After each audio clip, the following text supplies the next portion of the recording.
Okay, so this is our first question for today. Half-life of a radioactive substance is 20 minutes. So T half is equal to 20 minutes, right? Difference between points of the time when it is 33 percentage disintegrated and 67 percentage disintegrated is approximately. See, approximately we need to find the answer. Let us solve this by the equation method. So there is an equation like n is equal to n naught, okay, divided by 2 raised to the power n. This can be just modified into this and not multiplied by half whole raised to t divided by t half. Okay, so th is what I will be writing for t half. Okay, h for half. So n naught half whole raised to t by t half. Right? If you are okay with this, we'll solve this by this particular method. Now, when it is 33% disintegrated, how much is remaining? N is remaining. How much is that? 67% is remaining, right? So this is 67% of n naught, or this is 67 by 100 into n naught is equal to n naught multiplied by half whole raised to t divided by t half. Or in place of t half, I can just substitute 20, isn't it? They have given that this is 20. Okay, now again, the next equation is it is 67% is disintegrated. That means how much is remaining? 33% is remaining into n naught. So 33% of n naught is remaining, and n naught was the initial concentration multiplied by half whole raised to t. Let this be t1. Okay, that was t1, t2 divided by 20. So when t1 time is elapsed, when t1 time is over, what happens is 33% has been disintegrated and 67% is remaining. Okay, now you have two equations. Simply divide this. We will simply try to divide this, and if you cancel this off, this can also be cancelled off, right? See, the point is 33 into 2 is 66, and they are saying that we have to find the value approximately. So this is almost equal to 2, isn't it? So 2 is equal to half whole raised to the power t1 minus of t2 divided by 20, right? So obviously this is 1 by 2 whole raised to minus 1, it seems. So you can say that t2 minus of t1 divided by 20 is equal to 1. Right? In place of 2, I can write half whole raised to minus 1. Okay. So this t1 minus t2 by 20 equal to minus 1, or t2 minus t1 by 20 equal to 1. I hope you get this. So t2 minus of t1 is equal to 20. So what did you understand?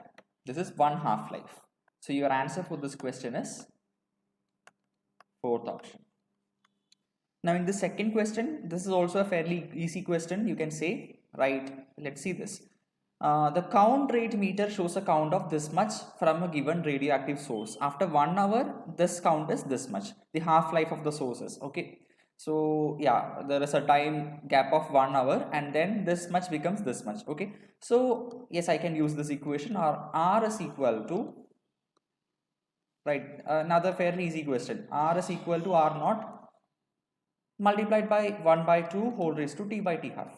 See, what is R? R is the activity of the radioactive substance, and this R is equal to N multiplied by lambda. So this is how it goes. So R naught is equal to N naught into lambda. So yes, the new R is 30. This is equal to old R, that is 240, isn't it? Multiplied by half whole raised to, time is around 1 hour. So you can take this as 60 minutes upon t half.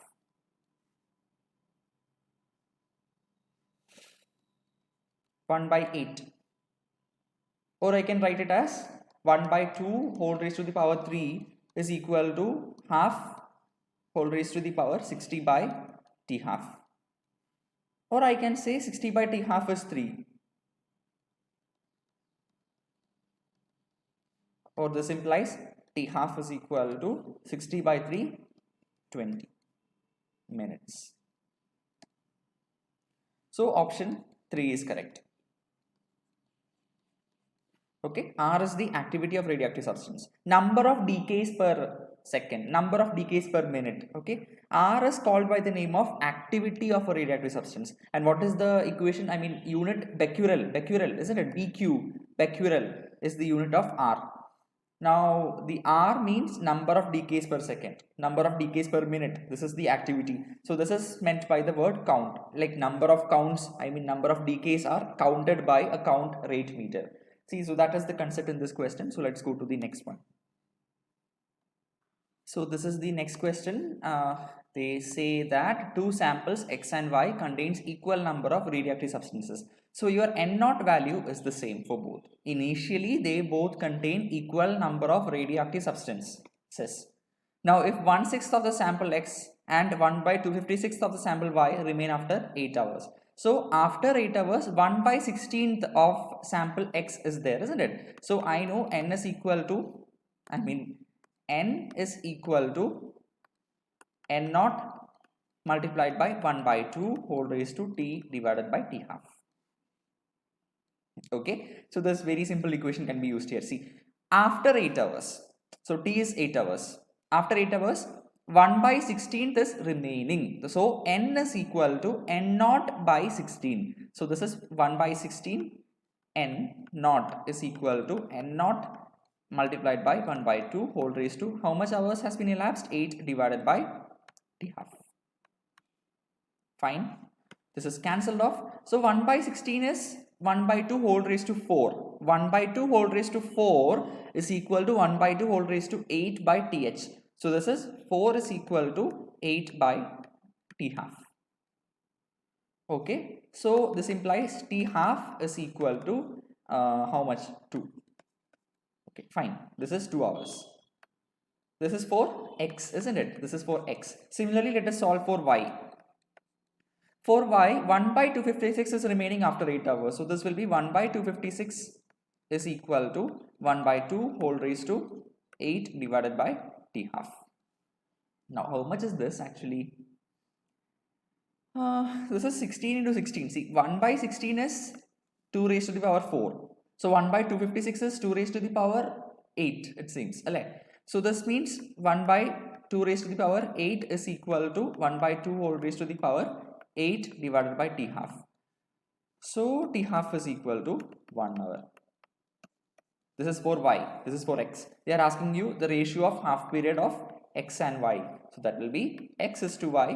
If you want to do that, then this is 2, this is 1, and obviously my answer will be 2 is to 1. So the correct answer for this question is option number 1.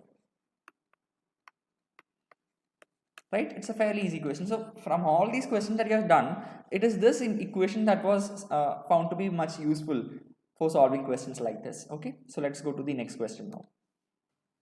Now let us try to solve this now. A radioactive material A has decay constant 8 lambda and material B has decay constant lambda. Initially they have same number of nuclei, so that means N naught is the same. After what time? The ratio of number of nuclei in A to that of B. So number of nuclei in A to that of number of nuclei in B is equal to N naught e raised to the power minus 8 lambda T, isn't it? So the decay constant for A is 8 lambda divided by N naught e raised to the power minus lambda times T. Now this is equal to how much? 1 by E. So they are asking you what is the time then. So this implies N naught and N naught are the same. It will get cancelled off. So this is e raised to the power minus of 7 lambda T is equal to e raised to the power minus 1. So that means here this is equal to this. So therefore T is equal to 1 by 7 lambda. Fairly easy question that was asked in the year 2017. So my answer for this question is option number 2. I hope to solve one more question to end this particular session. So this is the last question for today, and this is, I have taken this question from the AIPMT 2014 paper. At that particular time, in those years, this was a very commonly asked question. See, this type of question was very commonly asked then. I don't know about, I forgot to check the 2019 and 18 paper. Just look for that and try to solve the questions of nuclei from there also. But this is the time when I was preparing, like I used to solve all the questions at these years, isn't it? So yeah, I remember this question, so that is why I took it from there. Radioisotope X with a half-life of this much decays into Y. So that means it was initially X, now it is decaying and it becomes Y after decaying. Now Y is stable, so X is unstable. Sample of the rock from a cave. So they did an excavation and they went to a cave. So from the cave, they got a rock. right? And they'll check the radioactivity over there to find the age of the rock. So yes, initially it was X and then it was Y, isn't it? Now when they got the rock in the cave, the ratio of X is to Y is 1:7. Okay, right? So if this is the condition, initially it will be 8 is to 0. 7 plus 1 is 8 is to 0 was the initial condition when X was completely present over there. Okay, that initial time when the rock was first made, it was first formed, what was the concept condition of the rock? Then it had complete X did not decay anywhere, isn't it? It had full X at that particular time in the initial part, in the initial days when the rock was first formed. Then as time passed, this started decaying. So after first half-life, this becomes 4, while this becomes 4. After the second half-life, this becomes 2, isn't it? 8 becomes 4, and yes, it decreases by 4, and that 4 will be added here. Now this 4 becomes 2, and this 2 is decreased, isn't it? 2 is decreased here, and this 2 will be added here, that is 6. Now 2 becomes half of that, that is 1. Now that 1 which is decreased over here will be added over there, that will be 7. So that is 1/7 is to 7. That means this condition we have got it over here. So this is first half-life, second half-life, third half-life. So the time is 3 multiplied by half-life. So that is equal to 3 into half-life is 1.4 into 10 raised to the power 9.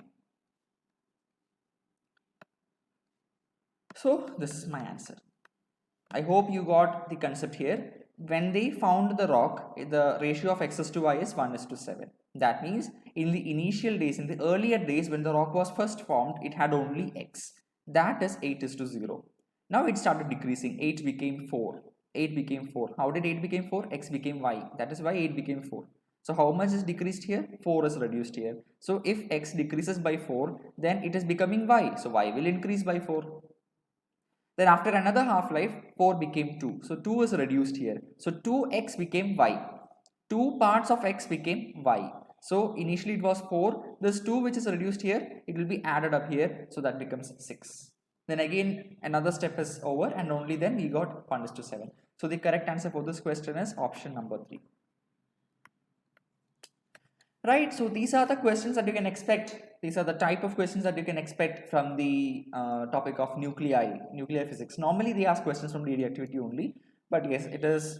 There are other concepts in this particular chapter: nuclear fission, fusion, and all those things are there. Alpha particle, beta particle, gamma particle, and all those things are also there. So this is what I plan to discuss with you as far as the topic of radioactivity is concerned. But you will have to revise everything, all the concepts that they teach you in nuclei.